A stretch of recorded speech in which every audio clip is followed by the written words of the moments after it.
السلام عليكم ورحمة الله وبركاته. الحمد لله الذي بنعمته تتم الصالحات. Segala puji bagi Allah Jalla Jalaluh yang karena nikmatnya kebaikan-kebaikan menjadi sempurna, yang karena rahmatnya niat-niat baik hamba dapat terlaksana. Allahumma salli wa sallim ala sayyidina Muhammadin wa ala alihi wa ashabihi ajma'in. Amma ba'd. Hibbati fillah, lama kita tak berjumpa. Terkadang angin itu bertiup tidak sesuai dengan keinginan nelayan. Tapi seorang muslim dalam kehidupan ini, tatkala dia menerima kondisi yang ada, menghadapi semua yang terjadi, maka dia akan hidup berbahagia.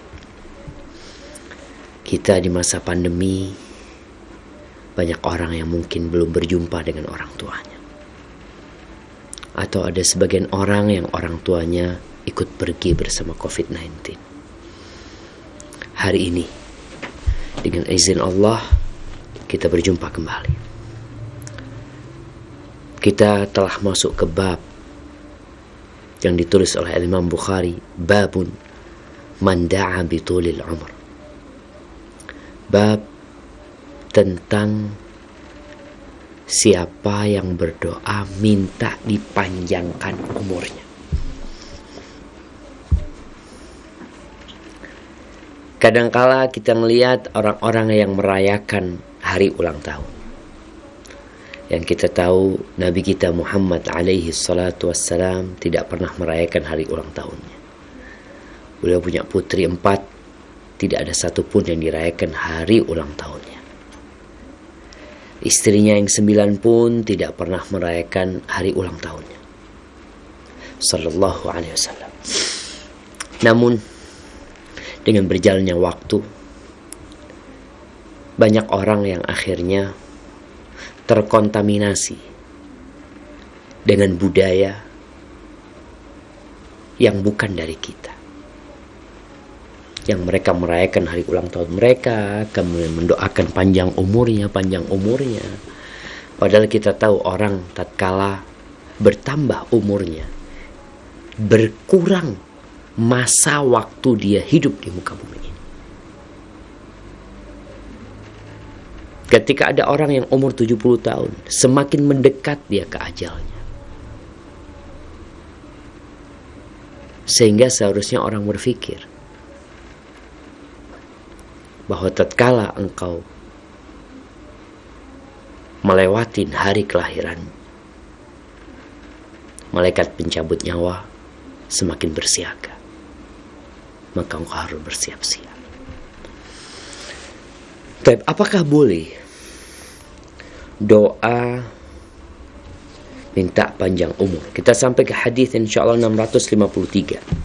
Hadis Anas bin Malik radhiyallahu anhu. Imam Bukhari mengatakan, haddatsana Arim qala haddatsana Sa'id bin Zaid an Sinan qala haddatsana Anas qala kana an-nabiy sallallahu alaihi wasallam يدخل علينا أهل البيت فدخل يوما فدعا لنا فقالت أم سليم خويدمك ألا تدعو له؟ قال اللهم أكثر ماله وولده وأطل حياته واغفر له. فدعا لي ب3 فدفنت 103 وإن ثمرتي لتطعم في السنة 2 وطالت حياتي حتى استحييت من الناس وأرجو المغفرة. Nih, Anas bin Malik bercerita bahwasanya Nabi alaihi salatu wassalam Beliau itu biasa masuk ke rumahnya Anas. Anas biasa di rumahnya Nabi SAW, karena kita tahu Anas ini salah satu sahabat cilik yang menjadi pelayan Nabi SAW sampai meninggalnya Rasulullah SAW. Nabi biasa datang ke tempatnya Anas, tidur di situ kadang-kala Nabi SAW, tempatnya Ummu Sulaim, ibunya Anas. Bahkan pernah Ummu Sulaim itu melihat ada keringat yang mengalir dari tubuh Nabi SAW, sama Ummu Sulaim ditadahin, dikumpulin tuh, taruh di botol. Radhiyallahu ta'ala anha. Suatu hari Nabi datang ke rumahnya Anas dan berdoa buat kita, yakni doa buat satu keluarga. Dan seorang muslim itu hendaklah lisannya senantiasa mendoakan kebaikan, ya, buat orang-orang yang ada di sekitar dia, ya. Makalah dia mendoakan kebaikan buat mereka. Baik. Kemudian setelah berdoa buat kami, Ummu Sulaim mengatakan, pelayan cilik, apa engkau enggak mau mendoakan dia? Masya Allah, ini bahasanya. Dia memohon kepada Nabi SAW. Seorang ibu selalu ingin kebaikan buat anaknya. Kita tahu bagaimana seorang ibu mampu untuk mendidik, membesarkan 10 anak. Tapi terkadang 10 anak tidak mampu merawat dan menjaga seorang ibu. Bagaimana kasih sayangnya Ummu Sulaim kepada putranya. Lalu berdoalah. Nabi SAW. Coba kita perhatikan isi doa Nabi SAW. Beliau mengatakan, Allahumma akthir malahu. Ya Allah, banyakin anaknya Anas. Tunggu jemaah, apa benar sampai di sini hadisnya? Iyalah.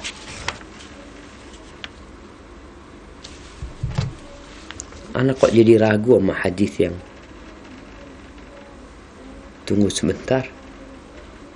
Tapi kita syarah hadis ini, kalaupun pernah kita kaji, nggak ada masalah. Kita kaji kembali. Di sini Nabi SAW mendoakan Anas, ya Allah, banyakin hartanya dan anak-anaknya. Banyak harta, banyak anak. Ini doa Nabi SAW. Di sini para ulama menjelaskan bahwasanya kekayaan itu nggak apa-apa. Bahkan sebagian ulama menjadikan hadis ini salah satu dalil bahwa orang kaya yang bersyukur lebih baik daripada orang fakir yang bersabar. Karena Nabi mendoakan Anas untuk banyak hartanya dan banyak anaknya. Karena kalau engkau memiliki banyak harta tapi anak sedikit, ya kadangkala kurang maksimal pemanfaatan harta tersebut. Sehingga kadangkala kita heran, ada orang capek yang ngumpulin harta, kurang berbagi dengan masyarakat, anaknya cuma 1, anaknya cuma 2, takut punya anak banyak. Ini Nabi malah mendoakan sallallahu alaihi wasallam agar Anas punya anak banyak. Jadi antum kalau didoain sama orang, ya Allah mudah-mudahan punya anak 17, qul amin. Mudah-mudahan banyak anaknya. Sebagian orang didoakan seperti itu, ya Allah nggak usah banyak-banyak lah, cukup 2 aja, cukup 3. Nabi berdoa memintakan itu. Wa atil hayatatu, dan panjangkan hidupnya.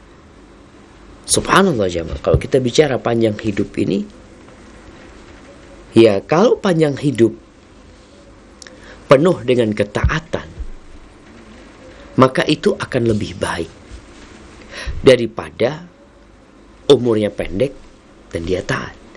Karena khairun nas, kata Nabi SAW, sebaik-baiknya manusia adalah man tala umruhu. Sebaik-baiknya manusia adalah yang panjang umurnya, wa hasuna amaluhu, dan amalan dia baik. Nih, panjang umurnya, amalannya baik. Wa syarrun nas, dan seburuk-buruknya manusia, siapa? Man tala umruhu, yang panjang umurnya, wa sa'a amaluhu. Dia panjang umur, tapi buruk perbuatan. Makanya kadang-kala kalau kita ngelihat mau didoakan panjang umur Ustaz, tapi orangnya jahat, ya jangan didoakan. Ketika kita ngelihat tuh orang baik dan diharapkan dengan dia panjang umurnya ada manfaat yang diberikan kepada umat, maka doakan. Tapi kalau kita lihat dia terlalu banyak membuat masalah di kampung, di negerinya, maka jangan kita doakan panjang umur. Doakan dapat hidayah dan segera meninggalkan dunia ini. Baik. Yang keempat, waghfir lahu, dan ampuni bagi Anas. Kalau kita melihat banyak harta, banyak anak, panjang umur itu urusan dunia. Tapi ada satu hal yang seharusnya menjadi penutup kehidupan kita, yaitu diampuninya dosa-dosa kita. Dan ini jamaah yang perlu kita pikirkan. Anas bin Malik mengatakan, Nabi mendoakan buat aku 3. Yang untuk dunia, harta, anak, dan panjang umur. Anas mengatakan, fadafantu mi'atan wa thalatha. Aku telah menguburkan dari anak keturunanku 103. 103 orang. Baik itu anaknya atau cucunya Anas bin Malik radhiyallahu anhu. Disebutkan dalam riwayat Imam Tirmidzi,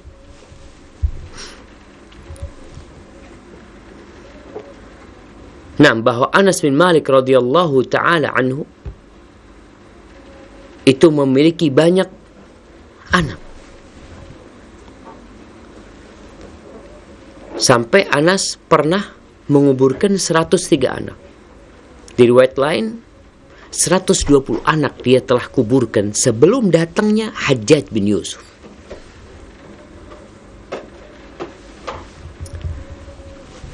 Wa inna thamrati la tut'imu fis sanah maratain. Anas punya kebun. Ini yang diriwayatkan Imam Tirmidzi. Kebunnya Anas itu berbuah 2 kali dalam setahun. Bahkan di situ ada tanaman raihan, tanaman yang wangi sekali, yang aromanya aroma misik, aroma kasturi. Itu di kebunnya Anas bin Malik radhiyallahu anhu.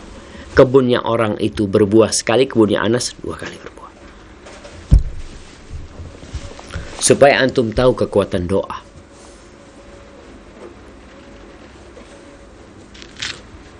Kita tuh kadangkala lebih menitik beratkan kepada usaha, kepada kerja terus. Engkau lupa berdoa. Berapa banyak petani yang bekerja keras, tapi nol. Ketika panen, Allah kirimkan hujan deras, sehingga gagal panen. Berapa banyak orang di masa pandemik ini yang telah mempersiapkan diri untuk mengeruk keuntungan di bulan Ramadan, di bulan Syawal, dengan harapan dia mendapatkan banyak keuntungan dengan jual pakaian, jual baju, atau apalah yang biasa ramai dibeli oleh orang di bulan Ramadan atau sebelum ibadah, sebelum Idul Fitr. Tapi semuanya habis. Bagaimana kondisi negeri kita yang tidak pernah dalam bayangan mereka akan ada pandemi yang menyebabkan kereta tidak berjalan, airport ditutup, terminal-terminal bis dikunci, pasar-pasar digembok, sekolah-sekolah seperti itu. Siapa yang pernah berpikir akan terjadi seperti itu? Maka jangan meremehkan doa. Nabi mendoakan Anas bin Malik radhiyallahu anhu, kebunnya berbuah 2 kali dalam setahun. Di kebunnya ada tumbuh-tumbuhan yang aromanya aroma misik.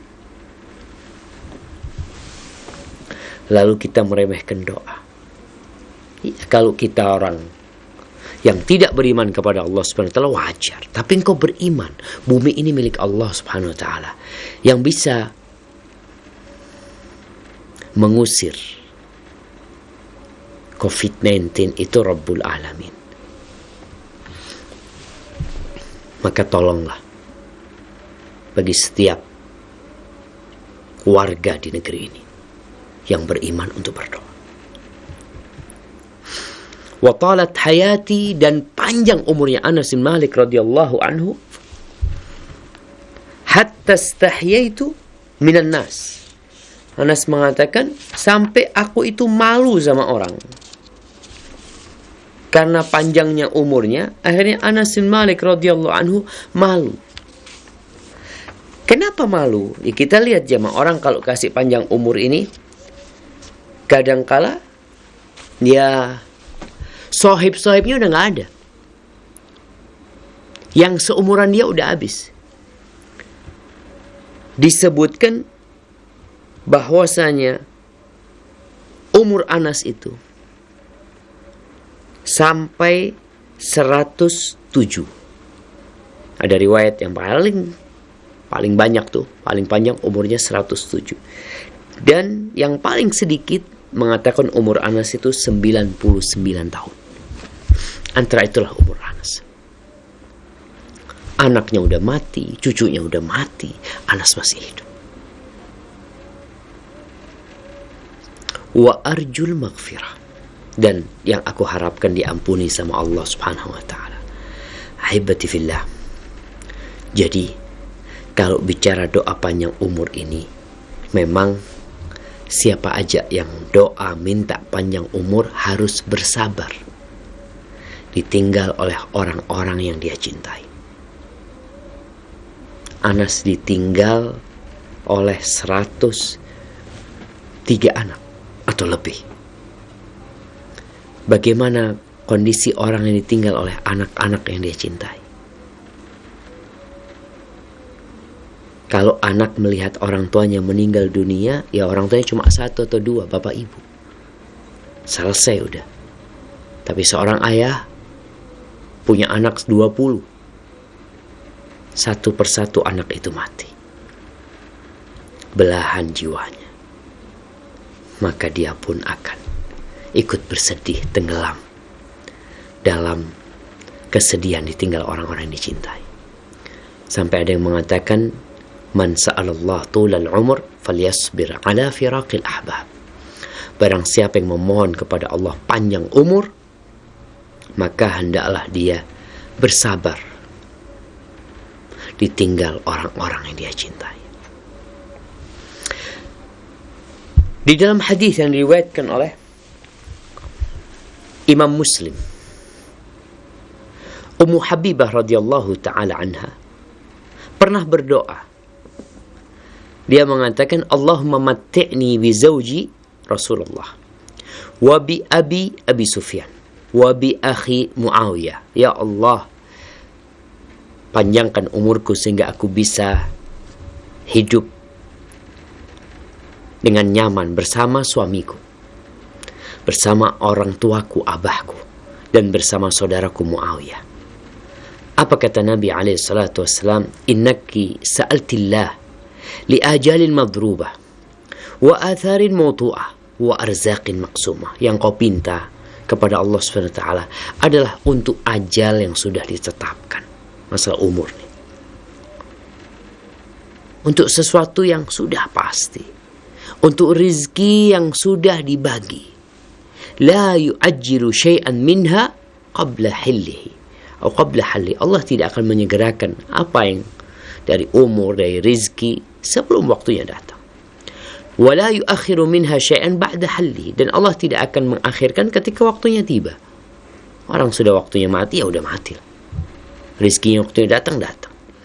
Walau sa'altillah an yu'afiyaki.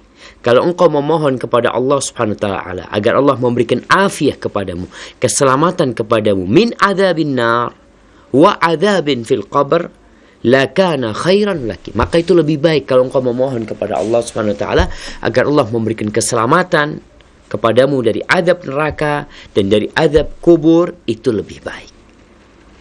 Nabi sejatinya tidak melarang. Karena Nabi mendoakan Anas bin Malik. Tapi ada doa yang lebih utama, yaitu tatkala engkau minta diselamatkan dari azab kubur. Kalau sekedar minta panjang umurnya, disinilah para ulama menjelaskan, orang yang minta panjang umur, hendaklah permintaan itu dibalut dengan permohonan berkah dan ketaatan kepada Allah SWT. Jadi jangan hanya minta, oh, semoga panjang umurnya ya.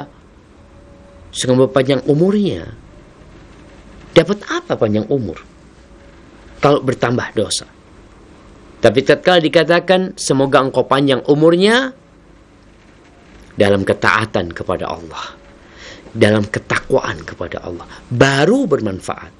Sedangkan Ummu Habibah minta hanya ya supaya bisa bersenang-senang, hidup bersama suaminya, bersama ayahnya, bersama saudaranya. Maka Nabi SAW mengarahkan kepada sesuatu yang lebih diperlukan oleh seorang dalam kehidupan ini. Itu diselamatkan dari api neraka, diselamatkan dari azab jahannam, dan itu lebih baik buat kita.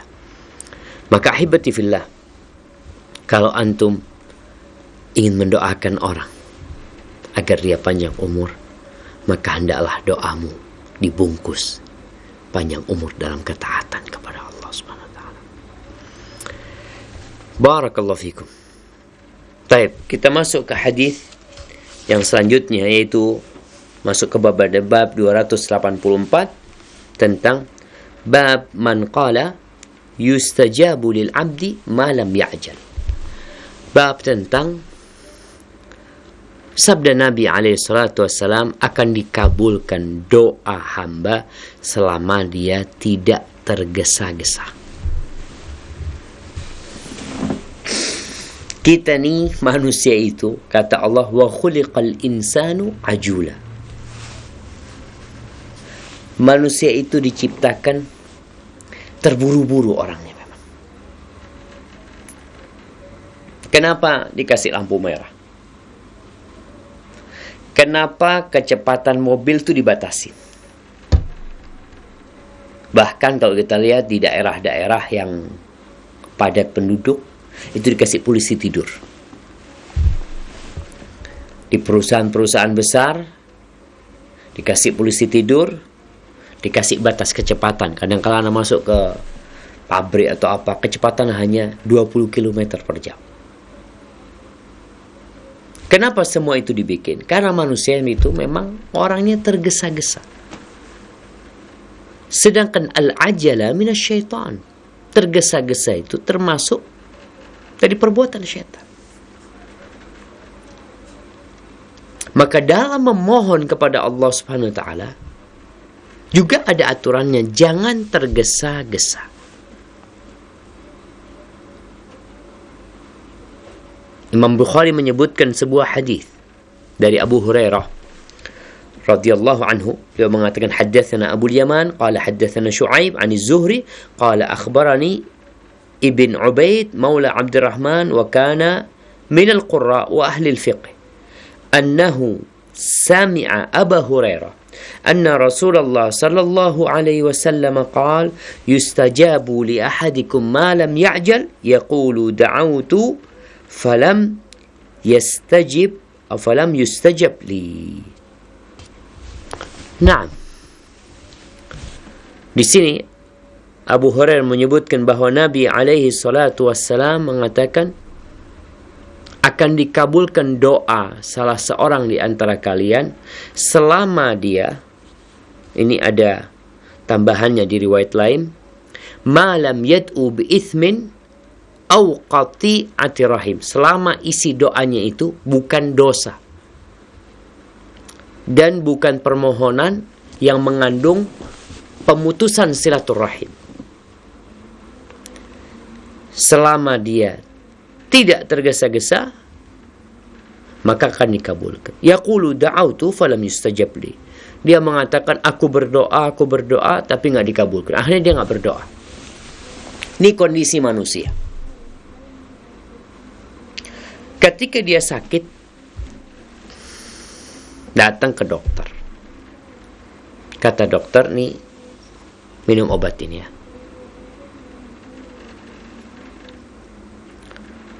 Diminum sebulan. Anggap sebulan. Ya Allah, lama banget. Dia akhirnya ingin cari pengobatan alternatif yang kalau bisa penyakitnya langsung diangkat.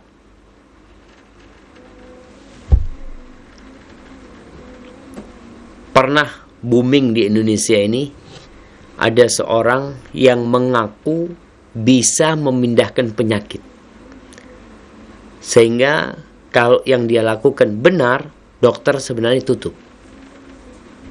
Rumah sakit tutup. Tapi itulah kedustaan. Jadi, umpamanya kena kanker nih. Kita lihat orang kalau kena kanker kan lama pengobatannya. Dia harus dikemo berbulan-bulan. Kadang-kala harus berangkat ke luar negeri. Dia kepingin cepat. Jadi langsung dipindah ke sapi. Oh, ini penyakitnya besar, harus ke sapi. Oh, pindah ke sapi. Oh, betul penyakitnya dipindah. Kelihatan dipotong sapinya, ada tuh kankernya di sana. Dapat berapa lama yang sakit mati karena kanker. Karena sejatinya ada sihir di situ. Ada jin yang menutupin penyakit, seakan-akan nggak ada, seakan-akan penyakitnya telah pindah ke sapi. Manusia orangnya terburu-buru. Ketika berdoa, kita itu juga ingin cepat. Ketika orang nih menikah, mana izin dulu dia.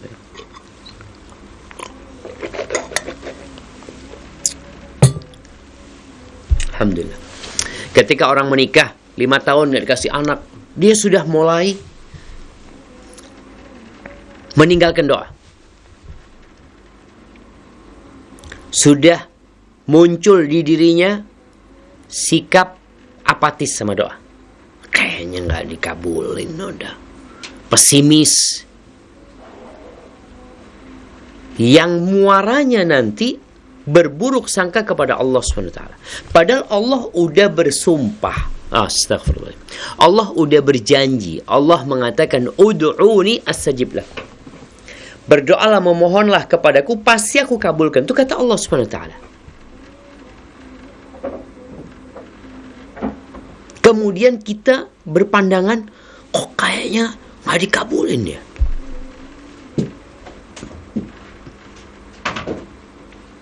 Lihatlah bagaimana doa-doanya Nabi kita Muhammad alaihissalatu. Nabi itu 13 tahun berdakwah di kota Mekah. Beliau ingin kaumnya mendapatkan petunjuk. Allah menyebutkan bagaimana ambisi beliau agar orang-orang itu mendapatkan hidayah, subhanallah. Sampai Allah mengatakan, wa ma anta alaihim bijabbar. Kau nggak akan bisa maksa mereka. 13 tahun sampai akhirnya beliau hijrah meninggalkan Mekah. Kapan akhirnya penduduk Mekah masuk Islam secara umum? Tahun ke-8 Hijriah. 13 plus 8 21 tahun ya. Yang Allah janjikan itu pasti. Tapi engkau mau bersabar enggak? Karena Allah janji akan mengabulkan doa hambanya selama dia tidak terburu-buru. Bagaimana sikap terburu-buru? Dia mengatakan, aku udah berdoa, aku udah minta sama Allah, tapi belum dikabulin. Gimana Pak Ustadz ya? Nabi Zakaria kalau bicara doa, bagaimana beliau berdoa memohon kepada Allah Subhanahu wa taala. Allah menceritakan di surat Maryam bagaimana Nabi Zakaria tatkala memohon kepada Allah, إذ نادى ربه نداء خفيا قال رب إني وهن العظم مني واشتعل الرأس شيبا ولم أكن بدعائك ربي شقيا. Dia jelaskan, ya Allah, rambutku udah menyala dengan uban, tulang-tulangku udah lemah, tapi aku gak pernah sengsara memohon kepadamu. Ada sebuah optimisme, ada sebuah keyakinan bahwa Allah Jalla Jalaluh la yukhliful mi'ad. Allah tidak pernah ingkar janji. Allah itu Ar-Rahman, Allah itu Ar-Rahim, Allah itu ala kulli syai'in qadir. Allah Maha Kuasa atas segala sesuatu. Maka itulah yang membuat Nabi Zakaria nggak berhenti berdoa, minta anak, terus minta anak. Sampai tua renta, dikatakan umurnya sampai 100 tahun kira-kira. Baru dikasih anak. Berapa tahun beliau berdoa? Umur berapa beliau menikah? Dan ini yang terjadi sama kebanyakan orang, dia itu pesimis. Hanya buruk sangka sama Allah SWT. Nabi Yunus alaihissalam di perut ikan berdoa terus, dia mengatakan la ilaha illa anta subhanaka inni kuntu minadh zalimin. Allah kabulkan. Asalkan tadi ingat doanya jangan berisi dosa. Seperti kalau bicara orang ini minta dosa, ya Allah, aku ingin bunuh fulan, ya Allah, berikan aku kekuatan untuk membunuh fulan. Subhanallah. Atau karena gak suka sama fulan, ya Allah, mudah-mudahan fulan itu kekal di neraka. Gimana kau mendoakan dia kekal di neraka? Kemudian, ya Allah, aku gak suka sama fulan saudaraku, jauhkan aku dari dia, jauhkan aku dari orang tuaku. Engkau itu seharusnya sebagaimana firman Allah, agar kita memperbaiki dzata bainikum, hubungan di antara kita, bukan malah kita ingin dijauhkan, ingin dirusak.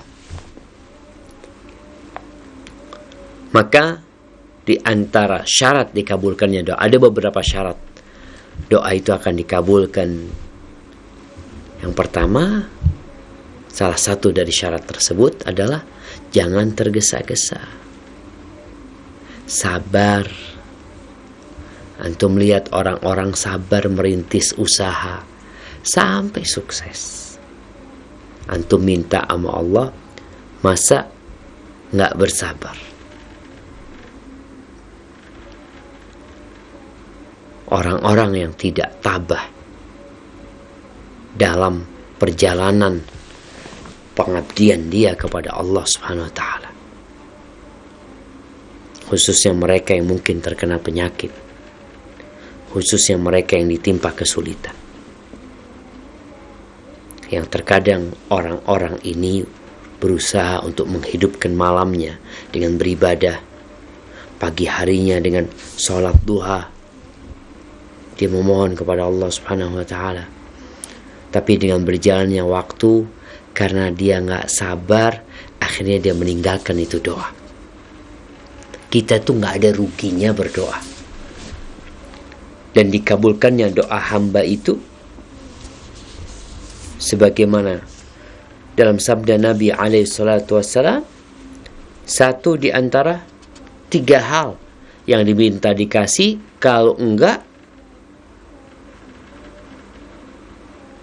dipalingkan dari dia musibah atau petaka yang akan menimpa dia yang setara dengan doa dia. Berapa banyak kejadian-kejadian yang mungkin seharusnya membahayakan diri kita, yang itu dijauhkan dari kita karena doa kita minta sesuatu, tapi ternyata sesuatu yang kita pinta itu tak kunjung datang. Namun ada hal lain yang Allah berikan kepadamu yang itu lebih engkau perlukan. Allah kasih engkau sehat. Engkau minta motor, ternyata motor itu gak datang-datang, tapi Allah bikin 2 kakimu sehat. Ada orang yang 2 kakinya sakit, ada orang yang kena stroke gak bisa berjalan. Dengan doamu minta motor, Allah bikin dirimu sehat. Seharusnya kau sakit, kau jadi sehat. Atau kalau enggak, doa itu akan dikumpulkan sebagai pahala buat dirimu di sisi Allah Subhanahu wa ta'ala. Ahibati fillah, maka yakinlah bahwa Allah akan mengabulkan doa. Naam. Di hadis nomor 655. Ini juga sama dari Abu Hurairah radhiyallahu anhu, di mana Rasulullah sallallahu alaihi wasallam mengatakan, "Yustajabu li ahadikum ma lam yad'u bi ithmin aw qati'ati rahim aw yasta'jil fayaqulu da'awtu fala ara yastajibu li fayad'u ad-du'a." Dikabulkan doa hamba itu tadi selama doanya itu tidak berisi permintaan dosa atau pemutusan silaturahim, atau dia terburu-buru mengatakan aku udah berdoa, aku lihat kok nggak dikabulkannya, akhirnya dia malas berdoa. Baik, kemudian kita masuk ke bab 285. Bab ini bab man ta'awwada billahi minal kasal. Bab tentang berdoa memohon perlindungan kepada Allah dari kemalasan. Kita lihat jamaah, agama kita ini agama yang mengarahkan pemeluknya untuk bekerja dengan semangat.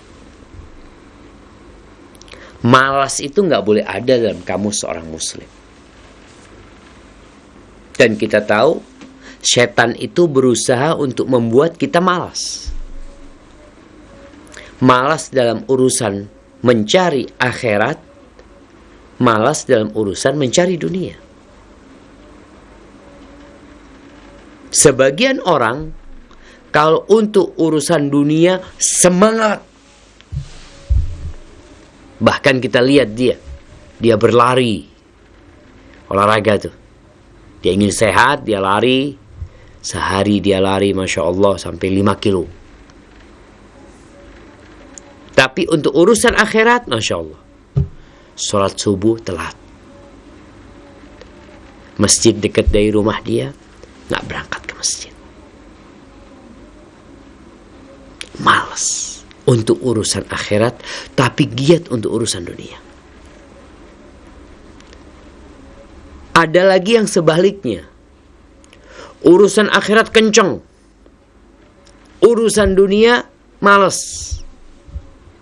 Seperti cerita seorang sahabat Nabi radhiyallahu anhu yang dilaporkan bahwasanya sahabat ini Masya Allah, malamnya dihidupkan dengan bangun malam, siang harinya dengan puasa sunnah terus.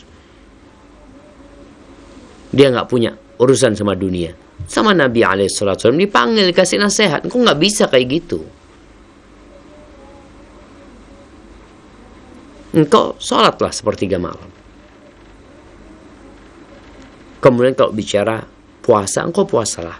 Paling banyak itu puasa sehari, berbuka sehari. Puasanya Nabi Daud.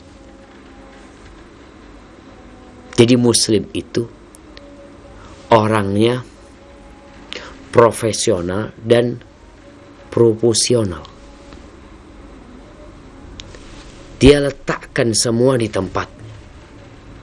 Dunia tidak di hati dia, enggak. Ada apa dunia ada di hati anak? Nanti anak akan tinggalkan. Dunia hanya di tangan. Di hatinya enggak ada dunia. Yang ada di hatinya ingin berjumpa dengan Allah SWT. Ingin mendapatkan surga Allah SWT. Dia semangat untuk cari dunia. Karena dunia ini adalah jembatan menuju akhirat. Untuk akhirat, waktunya lebih banyak lagi dia gunakan. Kenapa? Karena dia akan hidup di akhirat lebih lama daripada hidup di dunia. Jadi seorang muslim itu hendaklah berlindung dari kemalasan. Ada orang yang untuk urusan bangun di sepertiga malam, Masya Allah. Bangun untuk ke pasar. Untuk belanja. Karena dia buka warung, habis subuh udah buka. Jadi sebelum subuh itu Masya Allah ramai itu pasar. Untuk sholat malam 3 rakaat nggak mampu dia. Berat ya Allah, berat banget. Imam Bukhari mengatakan di sini qala haddatsana Abdullah. Qala haddatsani Al-Laits, qala haddatsani Ibnu Al-Had an Amr bin Shu'aib an abihi an jaddihi qala sami'tu an-nabiyya sallallahu alaihi wasallam yaqul Allahumma inni a'udzu bika minal kasali wal maghram wa a'udzu bika min fitnatil masiihid dajjal wa a'udzu bika min adzabin nar. Di sini diriwayatkan oleh Mujahid dari Abu Hurairah bahwa Nabi SAW tidaklah salat arba'an atau itsnatain, salat yang 4 rakaat atau yang 2 rakaat, melainkan aku mendengarnya mengatakan Allahumma inni a'udzubika min adzabin nar, berlindung dari api neraka. Isi doa ini kita lihat Nabi berlindung yang pertama dari minal kasal, dari kemalasan. Sebenarnya tiap pagi dan petang Nabi itu berlindung dari malas. Di doa Nabi SAW, asbahna wa asbahal mulku lillah walhamdulillah la ilaha illallah wahdahu la syarika lah lahul mulku wa lahul hamdu wa huwa ala kulli syai'in qadir. Rabbi as'aluka khaira ma fi hadzal yawm wa khaira ma ba'dah wa a'udzubika min syarri ma fi hadzal yawm wa syarri ma ba'dah. Rabbi a'udzubika minal kasali wa su'il kibar. Ya Allah, aku berlindung kepadamu dari kemalasan dan masa tua yang buruk. Tiap pagi dan petang beliau berlindung dari kemalasan.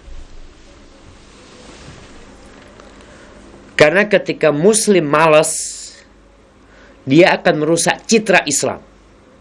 Nggak produktif, nganggur, la urusan dunia wala urusan akhirat. Waktunya dia habiskan untuk hal-hal yang tidak berguna. Tidak dia bertambah kaya, tidak juga bertambah pahala. Ada kelompok-kelompok manusia yang seperti ini. La dunia dia memiliki, wala pahala dia kejar. Maka Nabi berlindung kepada Allah dari kemalasan. Karena bencana. Kalau bicara pengangguran, banyak pengangguran. Baik. Kenapa nggak bekerja?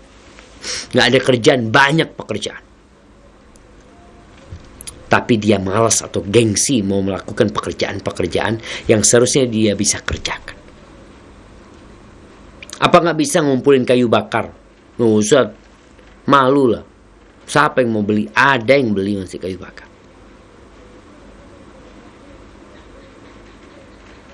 Yang ngumpulin rumput. Tuh banyak orang-orang kerjanya ngarit cari rumput.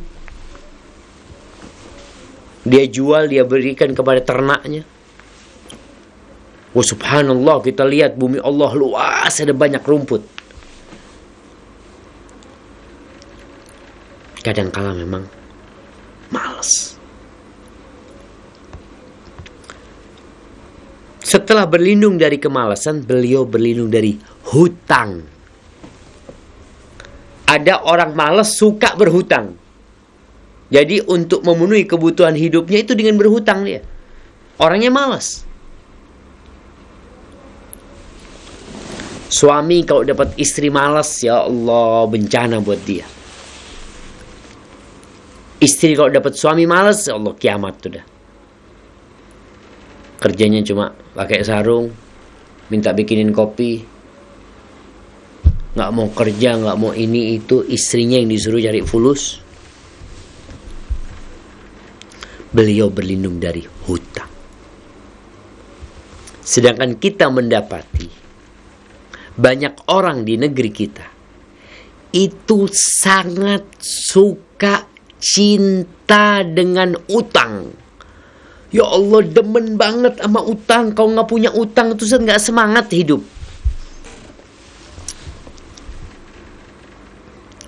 Ada mungkin yang berpikir seperti itu. Jadi kalau punya utang itu Zat, kayak apa ya? Hidup kita ini terpacu. Nabi berlindung dari hutang. Engkau ingin punya utang, bahkan suka dengan hutang. Ketika Nabi ditanya kenapa, Aisyah sering dengar Nabi SAW berlindung dari hutang dan dosa. Beliau SAW menjelaskan orang itu kalau berhutang, biasanya dia akan berdusta. Ngomong sama orang, ana mau utang ya, ana itu insya Allah akan punya uang tanggal sekian, atau insya Allah ana punya aset yang hendak anda keluarkan, insya Allah nanti kalau selesai anak akan lunasin. Ngomongnya manis, bohong. Kenapa? Kalau nggak bohong nggak dipinjemin. Terpaksa dia bohong. Ada yang bohong, keluargaku sakit, ini itu macam-macam. Yang pertama, hutang membuat engkau berbohong. Yang kedua, membuat engkau berjanji dan engkau ingkar janji. Makanya jangan berhutang kecuali untuk kebutuhan yang benar-benar sudah emergensi, harus. Tapi kalau sekedar beli mobil, beli motor, engkau bisa dengan tidak berhutang, maka jangan berhutang. Bisa beli Ustaz tapi nggak bagus, nggak apa-apa. Yang penting nggak utang. Makanya antum kalau ngelihat mobil-mobil yang bagus tuh, antum jangan minder melihat mereka mobil bagus, antum mobilnya jelek. Antum dalam hati alhamdulillah jelek tapi lunas sudah. Itu baru wallahu a'lam kebanyakan kredit di negeri kita. Bahkan ana membaca tentang mobil Mercy di Indonesia itu 70% yang pakai mobil Mercy itu utang. Jadi cuma 30% yang cash. 70%-nya utang.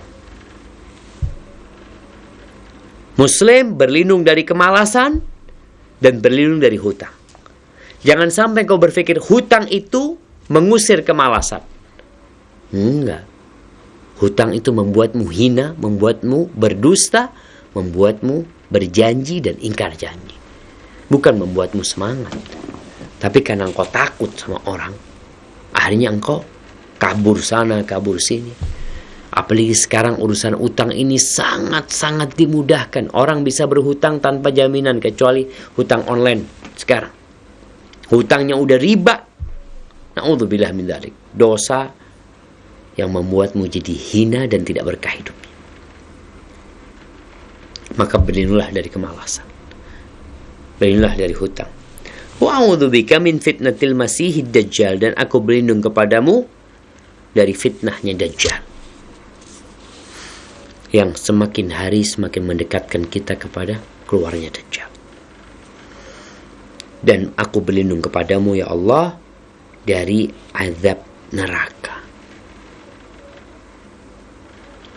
Jadi ini doa yang Masya Allah jamaah. Urusan dunia akhirat kumpul di sini nih.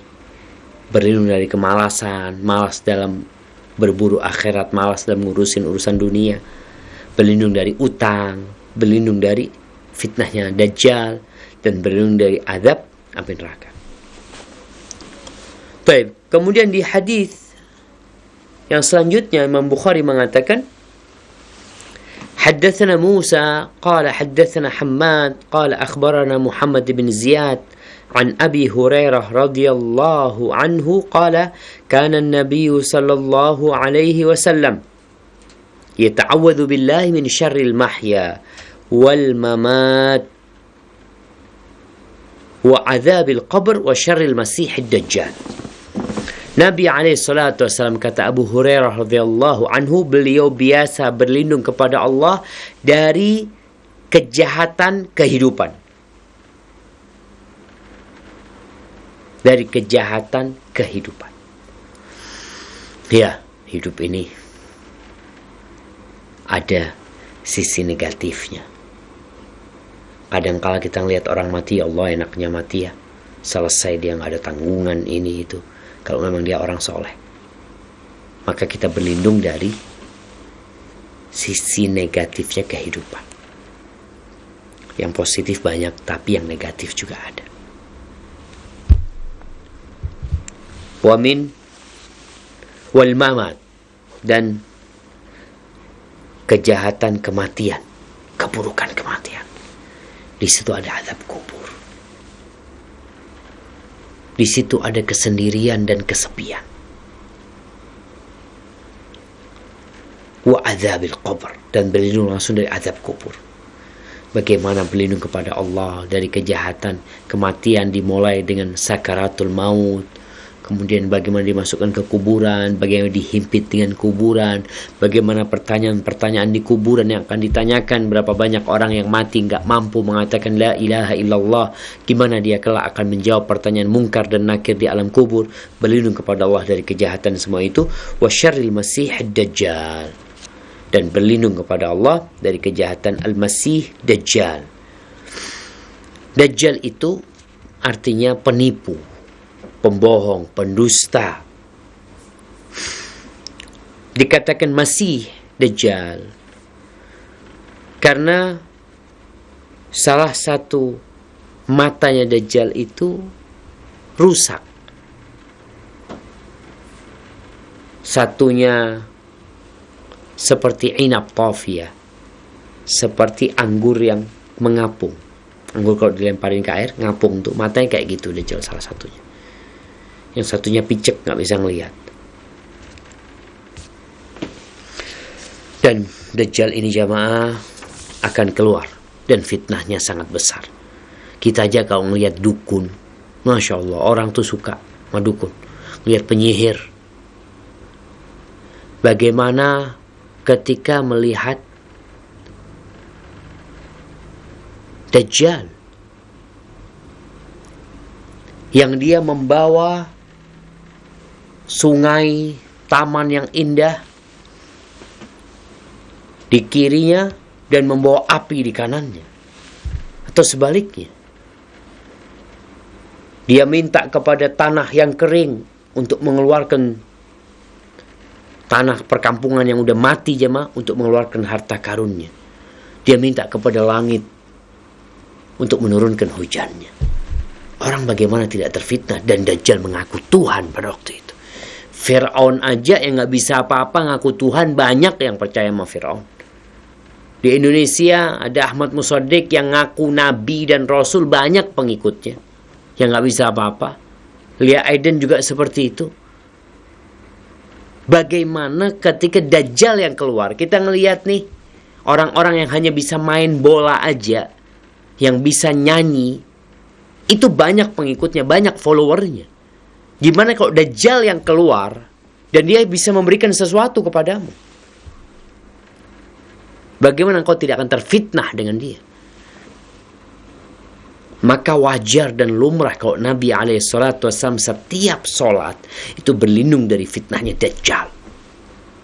Karena benar-benar menakutkan ketika keluar Dajjal. Orang kasih fulus sama Dajjal. Orang tuanya mati dihidupkan sama Dajjal. Nggak hidup orang tuanya. Tapi Dajjal, jin menyerupai orang tuanya. Keluar dari kuburan. Gimana orang nggak percaya sama Dajjal akhirnya? Al-mu'min, alhamdulillah. Orang yang beriman, yang selalu berdoa memohon kepada Allah, diselamatkan dari fitnah Dajjal, insya Allah Allah selamatkan dia. Karena di kening dia ada tulisan kafir Dajjal. Semua bisa baca. Yang buta huruf pun kelak bisa baca. Membacanya dengan keimanan. Barakallahu fikum. Itu mungkin yang bisa kita kaji pada kesempatan kali ini. InsyaAllah kita lanjutkan pada perjumpaan yang akan datang di bab tentang bab man lam yas'alillah yaghdab alaih. Bab tentang barang siapa yang tidak memohon kepada Allah, maka Allah marah kepada orang itu. Hadza wallahu a'lam bissawab. Mungkin kita masuk ke sesi tanya jawab. Anda kembalikan ke teman-teman di Jakarta. Nah, tafadhal. Jazakallahu khairan, kami sampaikan kepada Al-Ustaz Dr. Syafiq bin Riza Basalamah MA Hafizahullahu Ta'ala yang telah memberikan nasihat kepada kita dari pembahasan kitab Al-Adabul Mufrad karya Al-Imam Al-Bukhari rahimahullahu ta'ala. Saudaraku seiman seakidah, kami ucapkan pula jazakumullahu khairan atas kebersamaan Anda dalam menyimak uraian nasihat yang telah disampaikan oleh Ustaz Syafiq Hafizahullahu Ta'ala. Dan untuk menambah bermanfaatnya waktu kita di malam hari ini, kami undang Anda untuk memasuki sesi tanya jawab. Baik, untuk pertanyaan pertama kita akan coba angkat pertanyaan melalui pesan singkat. Pertanyaan dari Ibu Ani di Lampung ingin bertanya, Ustadz, anak saya meninggal di usia 5 tahun dan setiap saat saya senantiasa berdoa agar Allah memudahkan setelah hamba mati untuk bisa bertemu dan bersama anak-anak di alam barzah. Pertanyaan Ustadz, apakah doa seperti ini akan dikabulkan oleh Allah? Mohon penjelasannya Ustadz. Barakallahu fikum. Naam jemaah. Ini pertanyaan yang menarik nih tentang kehidupan di alam barzakh ya. Kehidupan di alam barzakh itu kita tidak mengetahuinya kecuali melalui berita dan informasi yang disampaikan oleh Rasulullah SAW kepada kita. Bagaimana alam barzakh itu? Di situ orang-orang yang meninggal dunia akan didampingi oleh amalnya, oleh kebaikan-kebaikan dia. Dan juga kalau dia orang yang buruk, amal buruk akan mendampingi dia. Kuburan itu bisa menjadi taman dari taman-taman surga. Kuburan itu bisa menjadi lobang dari lobang-lobang neraka. Adapun ketika engkau ingin diperjumpakan, mintalah kepada Allah diperjumpakan oleh Allah bersama anakmu di surga Allah Subhanahu wa taala. Jadi ketika berjumpa di alam sana, maksudnya di surga Allah Subhanahu wa taala. Walaupun para ulama menjelaskan bahwasanya ada tazawur, ada saling mengunjungin mereka di alam barzakh sana. Wallahu a'lam bishawab. Tapi mintalah dikumpulkan bersama anakmu di surga Allah Subhanahu wa taala.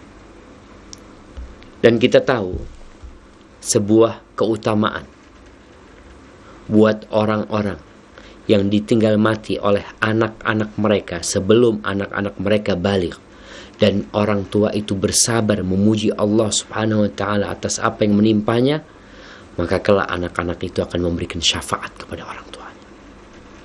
Bagaimana nanti di padang mahsyar? Bagaimana tatkala anak-anak itu sampai ke pintu surga? Ketika anak-anak itu sudah melewati sirat, mereka kemudian menuju ke pintu surga.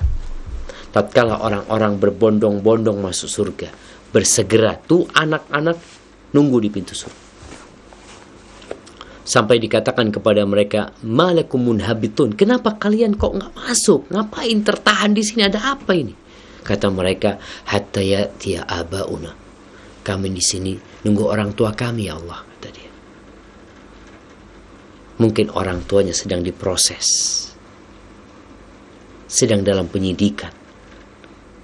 Mungkin orang tuanya wallahu a'lam sedang susah dalam melewatin sirat. Mungkin orang tuanya, ya ada hal-hal yang mungkin tidak disukai terjadi. Tuh anak, karena dia gak mau masuk sampai orang tuanya datang, maka dikatakan kepada mereka, masuklah kalian bersama orang tua kalian ke surga. Datang tuh orang tuanya ke surga, masuk sama anak-anak. Tapi catatannya bersabar. Ketika orang tua ditinggal sama anaknya, berbaik sangka sama Allah SWT. Allah itu maha tahu dan maha bijaksana, sehingga yang terjadi itu sesuai dengan ketentuan Allah, dan yakin bahwa yang terjadi adalah yang terbaik untuk dirimu. Hada wallahu a'lam bissawab. Jazakallahu khairan Ustaz atas penjelasannya, dan untuk pertanyaan berikutnya kita akan coba angkat pertanyaan melalui line telepon. Assalamualaikum warahmatullahi wabarakatuh. Waalaikumsalam warahmatullahi wabarakatuh. Dari siapa, di mana Bapak? Dari Pak Sunaji di Tanggul, Jember. Di Jember. Silakan Pak Sunadi. Ini yang perlu saya tanyakan Pak Ustadz, apakah boleh dalam satu hari niat puasa sunnah 2? Maksudnya seperti apa Bapak? Maksudnya gini, kebetulan ada seorang hamba Allah yang istiqomah melakukan puasa sunnah Daud. Kemudian pas kebetulan di hari Senin atau Kamis, di situ juga niat puasa Senin atau Kamisnya. Apa boleh dalam satu hari itu niat puasanya dua puasa sunnah? Mungkin itu yang saya tanyakan. Terima kasih. Wassalamualaikum warahmatullahi wabarakatuh. Waalaikumsalam warahmatullahi wabarakatuh. Tafadhol Ustaz. Barakallahu fikum. Naam jamaah. Allah itu rahmatnya meliputi segala sesuatu. Kalau bicara, bolehkah kita menggabungkan dua niat untuk satu hari kita berpuasa? Umpamanya orang itu biasa puasa Daud, kemudian tepat hari Senin, maka dia puasa hari Senin. Apakah boleh dia niat puasa Daudnya udah rutin, kebetulan pas hari Senin, maka dia niat puasa Senin? Maka boleh. Jadi ibadah-ibadah yang waktunya bertepatan dan amalannya juga memang bersamaan, boleh diniatkan bersamaan melakukan. Seperti orang yang masuk masjid, dia belum sholat qobliyah subuh, kemudian dia masuk masjid, dia sholat sunnah qobliyah subuh, dan diniatkan juga tahiyatul masjid, maka itu diperbolehkan. Namun ada satu masalah di puasa Daud. Apakah orang kalau sudah puasa Daud, bolehkah dia puasa Senin Kamis juga? Umpamanya dia puasa hari awal puasa dia itu hari Senin. Baik, Senin dia puasa. Kemudian seharusnya dia puasa hari Rebu. Rebu dia puasa. Kemudian Kamis, boleh nggak dia puasa Kamisnya juga? Ngambil hari Kamisnya juga. Sehingga nanti hari Jumat dia nggak puasa, hari Sabtu dia puasa, kemudian hari Senin lagi dia puasa. Pokoknya Senin Kamis selalu dia ambil. Masalah ini ada perbedaan pendapat di antara para ulama tentang mereka yang berbincang, bolehkah orang itu puasa dahar, puasa sepanjang tahun kecuali di hari-hari yang terlarang. Atau mereka yang sudah ngambil puasa Daud, udah usah ngambil yang lainnya, itu sudah yang paling baik. Maka nasihat anak yang sudah puasa Daud, jalanin puasa Daud itu, jalanin. Nggak usah ditambahin puasa lain kecuali ada hari-hari mulia yang memang momentum itu momentum yang jarang sekali terjadi, seperti hari Asyura atau hari Arafah ya. Tapi kalau engkau sudah puasa Daudlah. Kenapa? Karena dalam beragama itu jangan memberatkan diri. Takutnya nanti engkau nggak bisa istiqamah. Engkau bisa istiqamah puasa Daud itu sudah bagus. Walaupun ada riwayat-riwayat dari beberapa sahabat yang mereka menjalankan puasa dahar, seperti Aisyah radhiyallahu anha. Hadza wallahu a'lam bissawab. Nah. Jazakallahu khairan Ustaz atas penjelasannya, dan untuk berikutnya kembali kita akan angkat pertanyaan melalui pesan singkat dari Abu Muhammad di kota Palangkaraya. Ustaz ingin bertanya, Alhamdulillah Ustaz, ana selalu mengamalkan zikir pagi dan sore agar terbebas dari hutang, malas dan lain-lain. Tapi sampai sekarang masih ada hutang Ustaz. Apakah ada amalan ana yang kurang? Mohon penjelasannya Ustaz.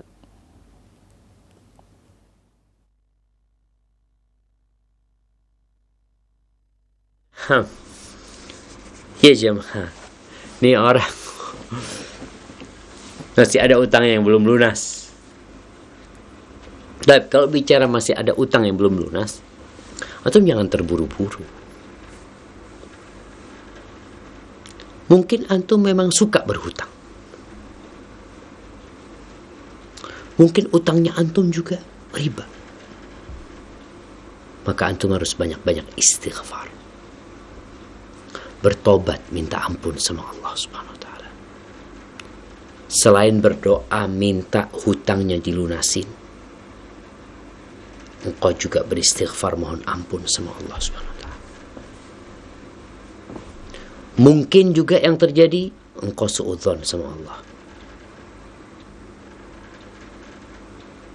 Ada orang yang merasa sudah baik.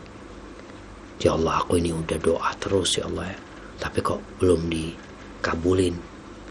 Merasa seakan-akan kau berhak untuk dikabulkan karena kau sudah baik. Hilangkan perasaan itu. Jadi yang perlu kau lakukan adalah senantiasa mengintrospeksi diri, senantiasa menuduh dirimu masih banyak kekurangan. Allah itu maha baik. Allah memberikan segalanya kepada kita. Utang ini insya Allah akan terlunasin. Dan ini menjadi ujian buat antum.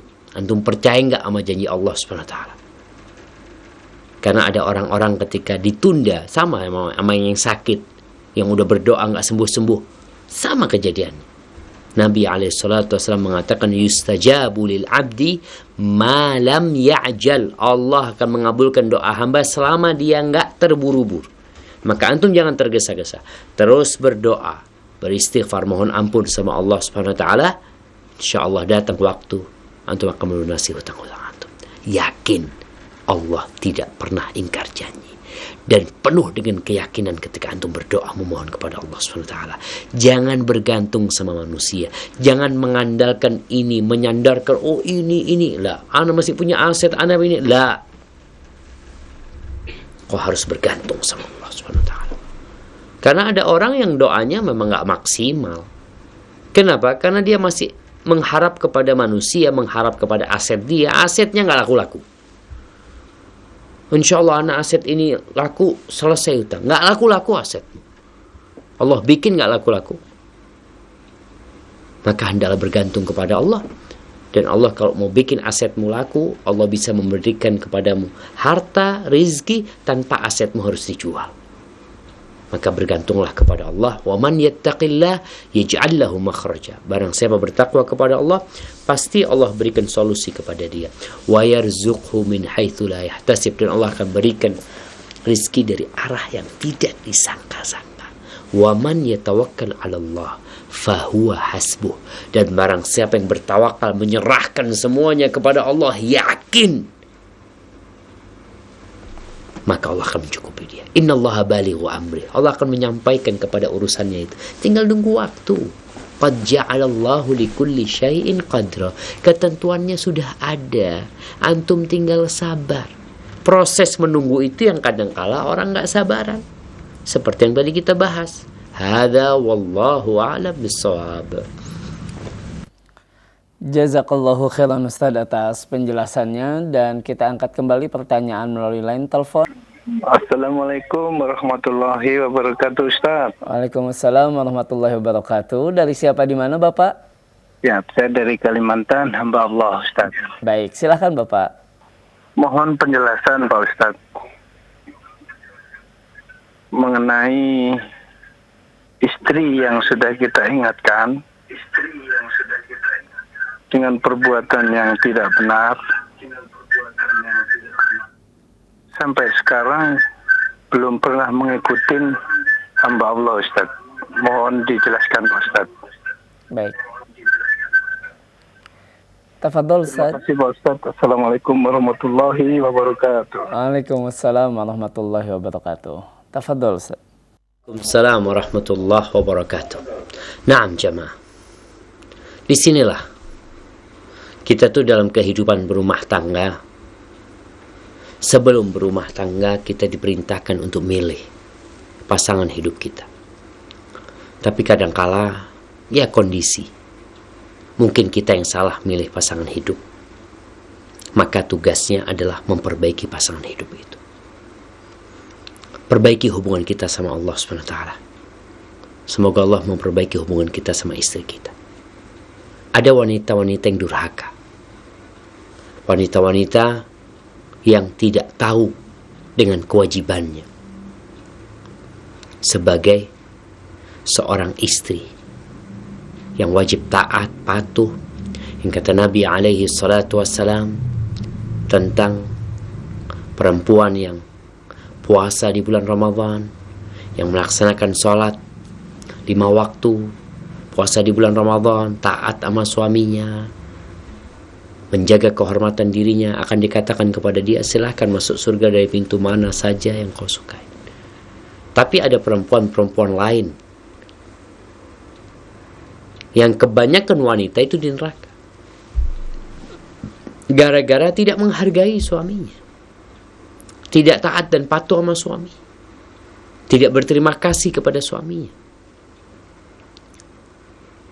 Maka tugas suami dalam kondisi seperti ini, ya dia terus memberikan nasihat kepada istrinya. Namun tatkala dia melihat kondisinya memang kayaknya nggak bisa diperbaiki, dan engkau punya pilihan untuk menikah dengan wanita lain, yang kau ceraikan. Tapi kadangkala masalahnya di diri kita. Ada laki-laki itu yang nggak tegas sama istrinya.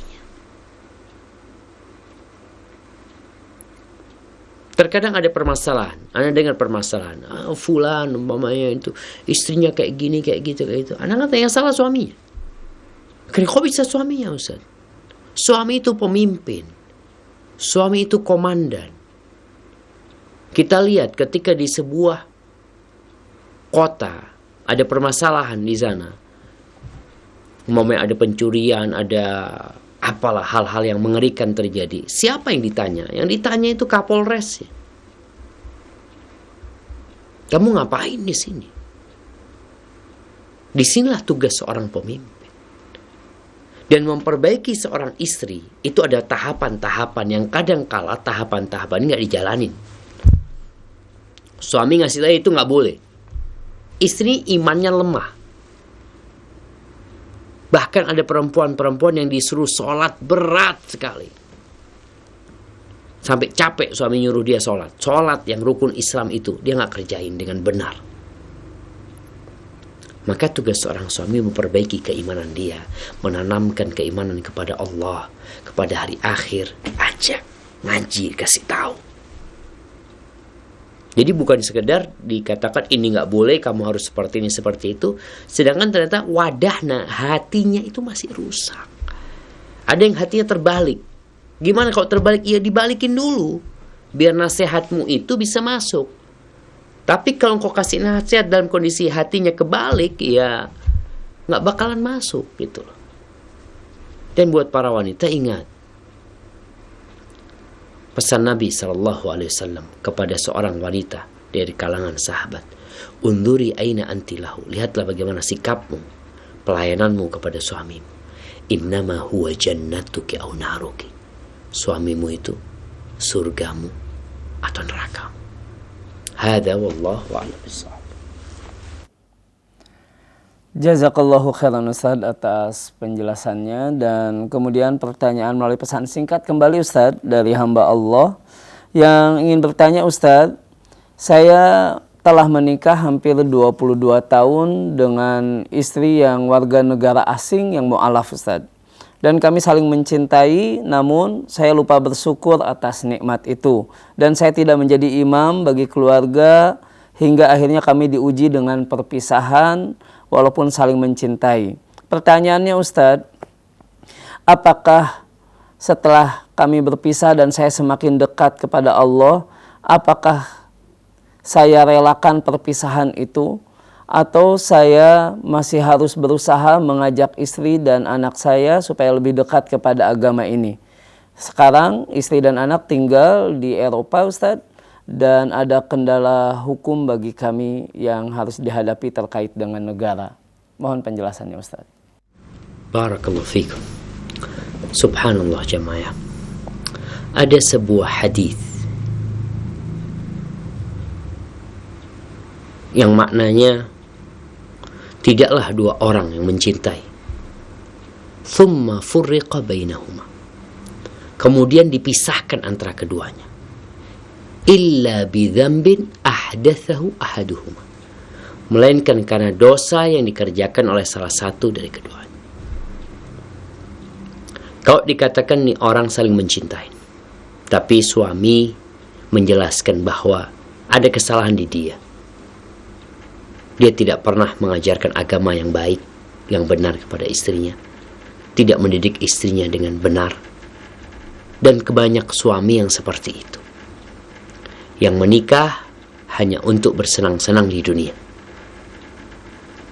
Apa yang harus dilakukan sang suami sekarang? Apakah dia berusaha untuk mengembalikan istrinya? Terserah. Kalau kita lihat, engkau memiliki tugas selama ini yang mungkin engkau kurang jalankan. Allah Azza wa Jalla mengatakan, ya ayyuhalladzina amanu qu anfusakum wa ahlikum nar. Wahai orang-orang beriman, jagalah dirimu dan keluargamu dari api neraka. Apakah engkau sudah menjalankan itu? Apakah selama engkau menjadi pemimpin selama ini telah menjaga, memelihara, menyelamatkan istri dan anakmu dari api neraka? Atau ternyata enggak? Atau sebaliknya, perpisahan ini karena istrimu jadi lebih baik dari engkau. Dan ini terjadi. Ada teman di Swiss cerita, yang ada orang Indonesia nikah sama orang Swiss. Orang Swiss masuk Islam. Orang Indonesianya ini muslim yang biasa-biasa aja sih. Cuma dia minta istri masuk Islam ya. Setelah masuk Islam, istrinya Masya Allah, istrinya suka mengaji, belajar agama Islam, sampai dia cinta sama agama ini, sampai dia punya hafalan Quran ya. Bahkan keagamaannya itu lebih tinggi dari suaminya. Ketika dia sang istri melihat suaminya malas-malesan sholatnya ya, ada orang Islam yang malas sholatnya, nggak tahan istrinya gugat cerai.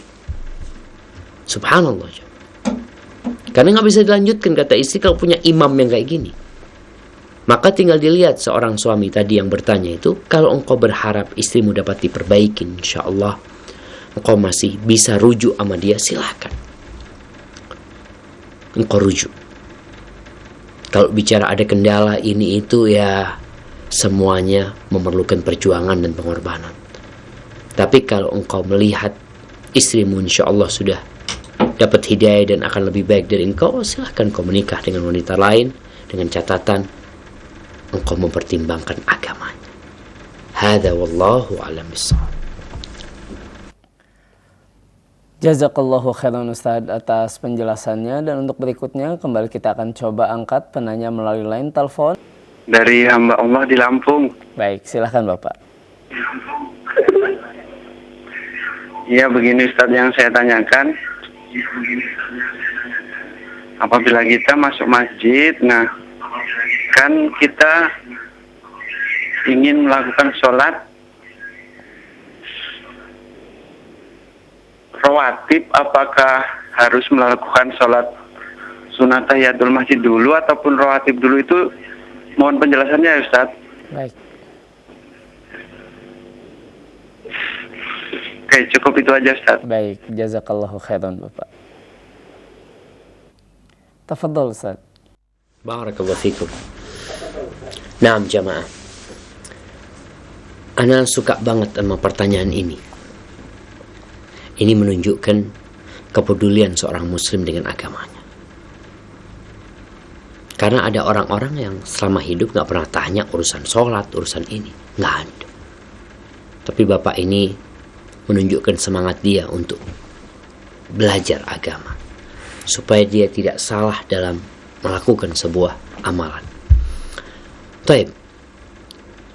Kalau kita masuk masjid, kita tahu dengan hadis Nabi alaihi salatu wassalam, "Idza dakhala ahadukum al-masjid, fala yajlis hatta yarka'a rak'atain atau yusalli rak'atain." Apabila seorang masuk masjid, maka dia enggak boleh duduk sampai dia salat 2 rakaat.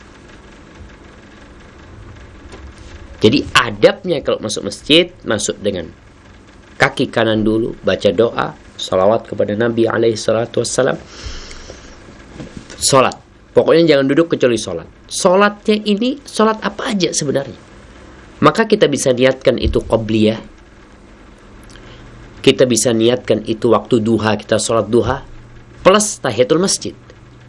Secara otomatis salat itu menjadi tahiyatul masjid kita. Karena kita masuk, kita nggak duduk kecuali sudah sholat. Maka boleh seorang menggabungkan niatnya, dia sholat duha di masjid, mamanya dia masuk masjid, atau dia sholat qobliyah, dan itu menjadi tahiyatul masjid dia. Dan bisa jadi itu juga sudah wudhu dia. Dia habis wudhu, dia sholat sunnah setelah wudhu, tahiyatul masjid, dan qobliyah dia. Karena memang itu bisa menjadi satu ibadah yang dilakukan dalam satu waktu. Niat itu maksudnya. Hada wallahu a'lam bishawab. Jazakallahu khairan Ustaz atas penjelasannya. Dan untuk pertanyaan terakhir di kesempatan kajian kita di malam hari ini Ustaz, pertanyaan melalui pesan singkat, dan kami rangkum dari beberapa pertanyaan melalui pesan singkat, di antaranya dari hamba Allah di Sulawesi Tenggara, ingin bertanya terkait dengan keutamaan berdoa dengan menggunakan bahasa Arab atau bahasa Indonesia Ustaz.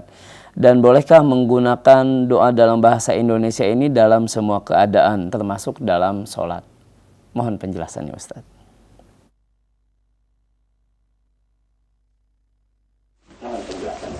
Barakallahu fikum. Naam jamaah. Berkaitan dengan memohon kepada Allah Subhanahu wa taala. Di luar sholat, maka kita bebas menggunakan bahasa apa saja. Walaupun usahakan doa-doa kita itu Alhamdulillah. Usahakan doa-doa kita itu diambil dari doa-doa Nabi alaihi salatu wassalam. Inti doa itu adalah kekhusyuan kita.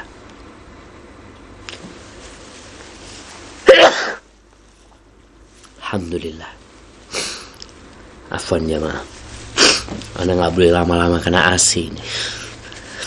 Ya, inti doa itu adalah kekhusyuan kita, keyakinan kita dengan doa tersebut.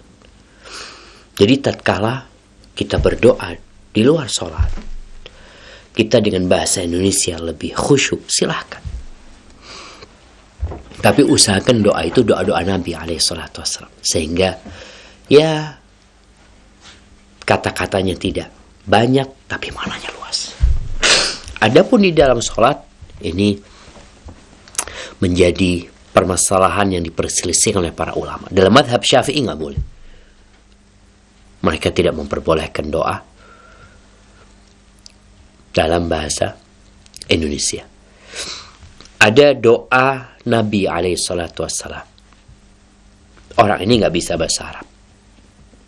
Tapi bolehkah dia di dalam sholat itu membaca doa Nabi dengan bahasa dia? Itu doa yang ma'thur.